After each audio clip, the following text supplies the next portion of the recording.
What's good, world? This your boy KCFL, King Self for Life. Wrestling takes it, chilling at the car wash. Just talking about wrestling, talking about Smackdown, talking about Rampage, talking about Crown Jewel. Man, I can't believe I'm saying this. I personally thought Rampage was better than Smackdown. Normally, it's the other way around. Normally, Smackdown does what it does, and then Rampage barely even tries to exist on Friday night. But I personally thought what they tried to do, they tried to get you hype up for tonight. You know what the main event's gonna be on Collision tonight is, if you've been living on the rock, it's gonna be Kenny Omega versus MJF. They got a lot of opportunity to shine on Rampage. The fact that you had Jay White confront Kenny Omega, basically saying that if Kenny Omega does win, he gets a shot at quote-unquote Jay White at Full Gear. So they kind of trying to tie things together. Santana and Ortiz should have not fought on no doggone Rampage. That's how good the match was.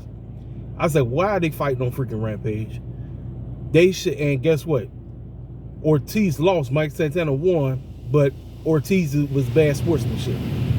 He tried to dap up with him, but he said no. So obviously, you know they're running the back.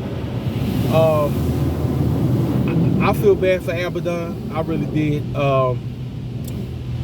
I was talking about there was possibility that she may have made some improvements. I'm gonna be honest with you, even Willow could say that match. The problem is they only pick and choose to showcase Abaddon when it's doggone Halloween. It's stupid. She won the match, so obviously she's going against Sheeta tonight for the AEW Women's Championship. And Toni Storm was out there the whole time clowning, acting a fool. Yeah, but like I said, Willow tried, Sky Blue tried, Anna Jade. You know how the script is with the women. One segment per show, which is sad. It's very sad. What else happened? Who else got the opportunity to show? Oh, Kyle Fletcher versus Takeshita. That was a pay-per-view worthy match. That's how good that match was. So after the matchup, Kyle Fletcher snapped. He went nuts. And Don Callis was like, this is the cat that I've been trying to wake up. So they weren't trying to turn a babyface. I said, no, it makes no sense. Kyle Fletcher is not a babyface. Kyle Fletcher is a bona fide heel, and he should be a heel. So it's official. He is officially with Don Callis and company.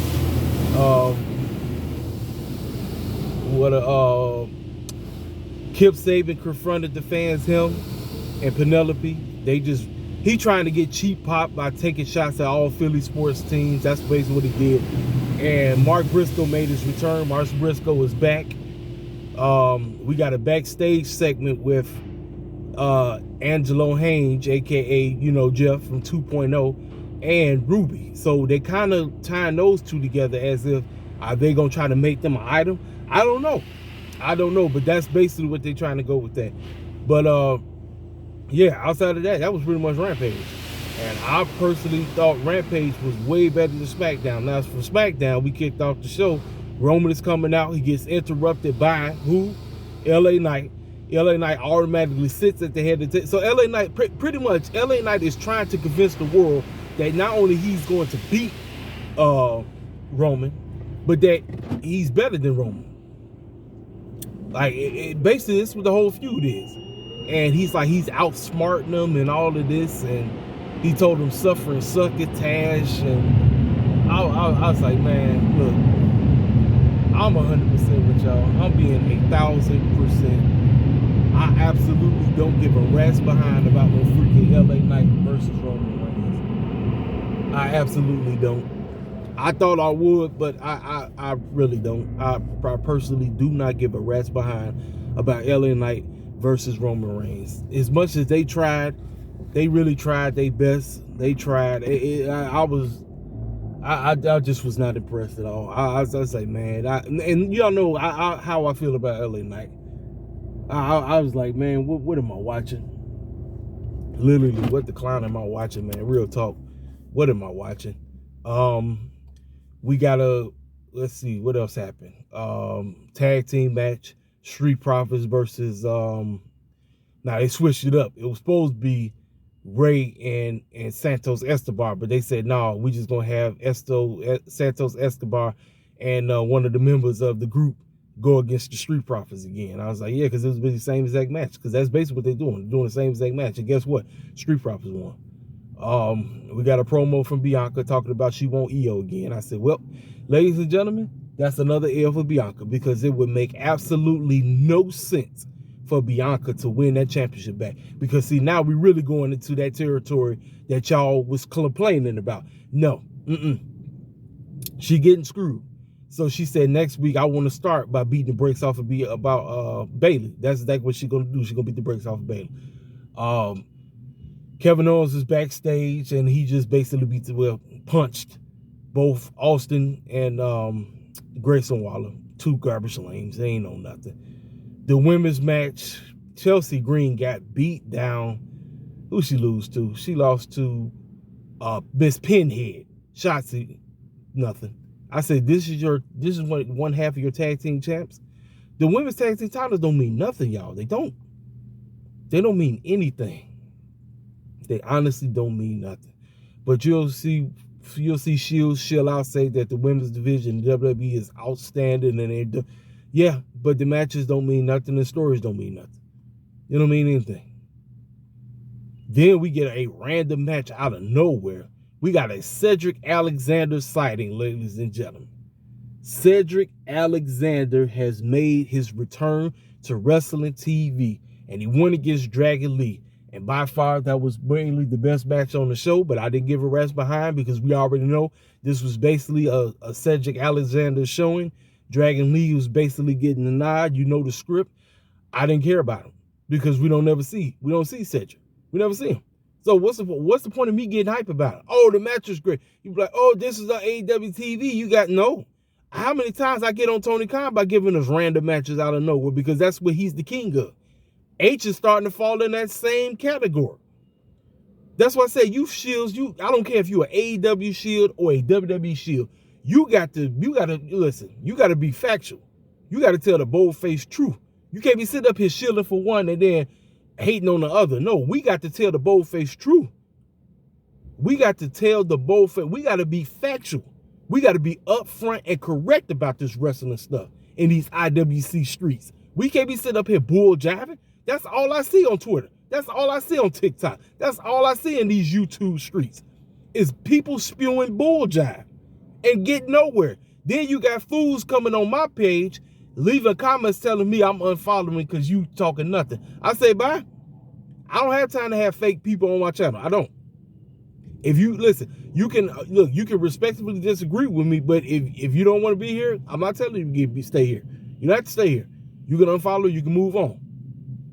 But like I said, I'm here to tell the bold-faced truth, and I guess that's what offends you. That's what hurts you, because you're cool with wrestling companies not only spoon-feeding you stuff, but playing like you stupid, and you accepting it like everything is all good. Man, the crown jewel card, man, I don't care nothing about it. The only match I care about is Drew versus Seth, because that's the only unpredictable match.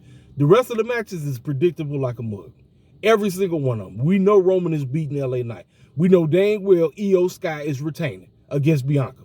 We know dang well Rio is retaining against those four other girls that she in the match with. We know that Ray is losing his title. We know that now the Cody and Damian Priest match is one of the dumbest matches booked on the show. That's the dumbest match because neither one of those clowns could lose. Neither one. That is the dumbest match. You got a champion and a non-champion, and both of them need the momentum.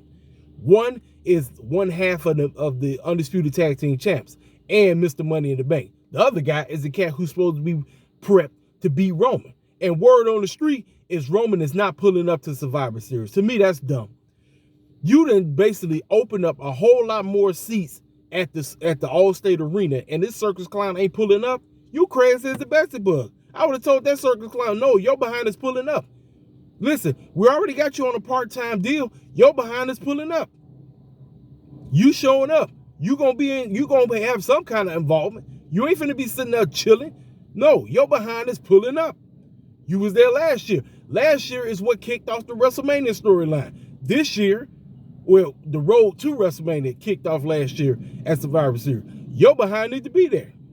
Joe Biden talk about, no, I'm chilling. No, you better be there. What else is on the card? Fruit. Now, Fruity Pebbles and Solo and Paul Heyman segment, that was okay. Because Fruity Pebbles is really playing this game as if he ain't got it no more. He was thanking the fans again. He was telling everybody, like, listen, guys, I know everybody says you still got it. Thank you, Cena. And he sounded like he is getting less confident in himself. I'm telling you, listen, we in the last days of Fruity Pebbles wrestling, ladies and gentlemen. You might as well embrace it.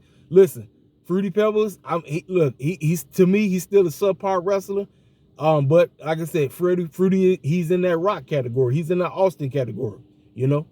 So he talked about how when Paul Heyman came out, my name's Paul Heyman, he started going in and talking about he's the representative of the tribal chief and that at Crown Jewel, he's going to beat the brakes. So he's talking about, you know, you were supposed to be the greatest of all time, but Roman Reigns proved that you're not. And guess what? Solo Sikoa is going to do the same exact thing at Crown Jewel. Then out of nowhere, Solo came out and thumbed him. So that might have been might have been the best segment on the whole show outside, but Fruity Pebbles got that on lock. Fruity Pebbles is definitely winning. It's no question. He's going over. And I believe I went over. That's basically the whole card. I basically just gave you the prediction for the card without actually doing a prediction video. That's basically it. Like I said, SmackDown was a middle of the road show. It wasn't great. Like I said, man, I'm not here to shield. I can't. Listen, if they do well, yeah, I'll say it's fine. But as of late, what I'm seeing in WWE television ain't really all that crapped up to be. What everybody's telling me that, oh man, WWE is hot again. Yeah, it might be. It might be hot to you, but to what I'm seeing middle to the road mediocre bull jive. And I know they can do a whole lot better. I know they can.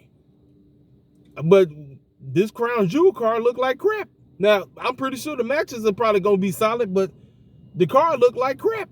It looked like utter crap. And this is under whose watch? That's right. Triple Big Nose. Snaj McGee. Shout out to BC Amplified.